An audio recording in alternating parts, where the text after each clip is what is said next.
best cocoa farmer, national best cocoa farmer.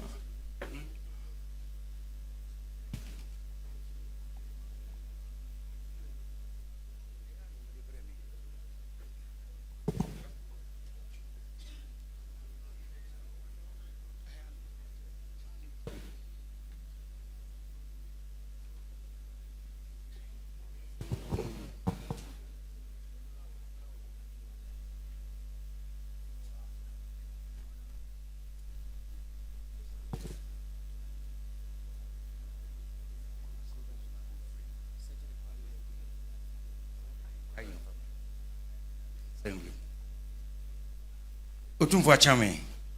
madaroma obetiama irate ose maame adwoa sintim wono ane na ofri sekire kwa aman enanu ya wumudi e farmers no kokofu de the whole Ghana wono ene the best farmer ose iradaroma onkoji abodini we emfantna sekire kwa aman wa bra wamfa mechire yura ntine oba ne yura bidia de na fe abasobo a de ma no anu so de aba be kire yura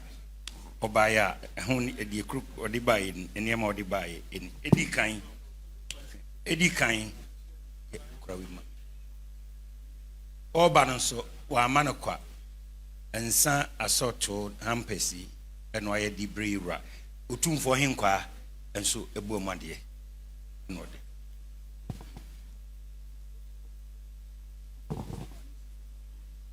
Maame no fama no so bibi kakra obeka de hye ni nkran oba besia watima yekua na wadi nkunim sa no yo nana no edamase 2003 ena oba wene best farmer nana maboa waka baby ena obesra me kra wafum no se ante woni next person abeba manje ni 96 ena menya district best farmer ye mame Wellington Boots ena sikai baako mampaba 2020 ena eno so ye mame regional best farmer ena menya aboboya ene mpaboa baako 2021 ena mesai ekon bio na menya most enterprising female cocoa farmer nti ye mame kia bongo baako mempaboa na matare na tutututu so baako nti mehye na boss me kopekese aba ena nti mafa mechire no nti we no baaye no ekese me na ma we ni national best cocoa farmer nti ye ko takwa no ne mame Blackie ena jinyame ena me certificate enso ena Toyota Hilux so baako isi abontin nti me yese me de beba abekire nana ni hira odi gu mi so no ne boshe na me share no no me amehu se medisu nyame aboa ama medisu aha ena me nuan mu St. Louis Secondary School for a one because school and so abe support me ena me basusuni abuajewa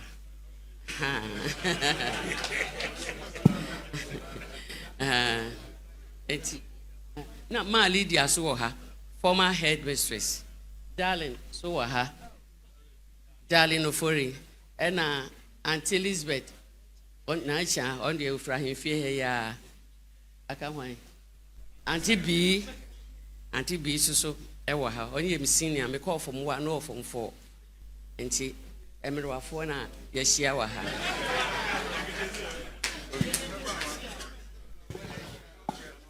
Mira besiwe bro adaroma wonana eno sintim oso adaroma de hye ni nkran ma watima yire no ayekuya no afimpim mienu ene miensanum wonana ba ko efre no maboa adaroma no ofri abom ha ya se wanya ne ba bi ko ono no so besra no nafum no hwe ni djuma wodi no a na o hye ne bo o hye ni nkran otu ne fo se yire wo ho na de manyan de bi usu benya bi enam so ose ehye ni nkran ena ogina so ye adwumaden a edi kan ni amano abobo ya de bi won ma ni amane mpaboa wode ne saa nkakra ni saa fi we de nyame ncha adom ni wonhira na mpaebo koko ni nyina Ghana man nyina ono ena ye best cocoa farmer was so benya ni munyama ti se ya ena wukude etwato menkoi ni wura ne mpaebo ena ama meti baabi ni nhira ena ama meti me di dwuma ti se asre sabe onua no ma no mu ko school St. Louis so mo meka ne ho ne ne ba so omumra na se kufi mpekwan ma no na omumra emeda wase emeyi waye na omumeka nchero se wadaroma wonana ono na nya best cocoa farmer obaya oso no bedia de ensa hodo yi wadaroma ni nyina ono de bedia de na onhe nkwa nso ebo mu ade afi abodina wonya aye nso na wadaroma ekurekura ni se wode bekyerɛw na onim se wuhyira no a de ewo kyerɛ so kyɛn de wonya yi onim se obesan nya e de aka ho odo ase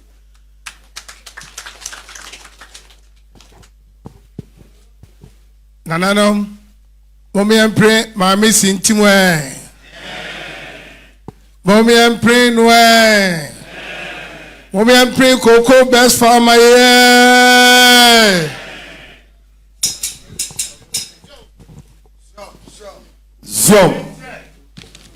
Zom,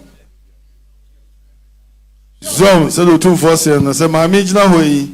no from near ma, no food here, down it there in our Dibiba, ever some 7 euro. Zom, or so the big Kosabe, Nana Baho, Debia Zom, you are so who say, Neniji, Kuyajuman Hopa. You are so who say, my missing team, Neniji, Kuyajuman Hopa Papa. What do we back with by and I'm saying 1 quid anymore? Zom. Zom, also kwaji kuma ba kuba wode be chera yewura tunifo wo hye ne den hye ne nkura se kwa ni mu na obenya enenne ogina ha wakonya kese ya bai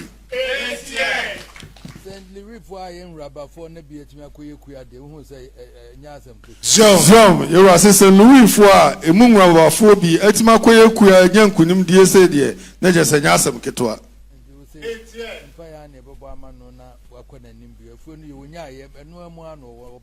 Zom, you are say, you catch on the shop, na empire, no because of Bama, no what me a call him, no what me a junk couldn't be any be about him. So Gusua, we are Kuano, and Unyayo.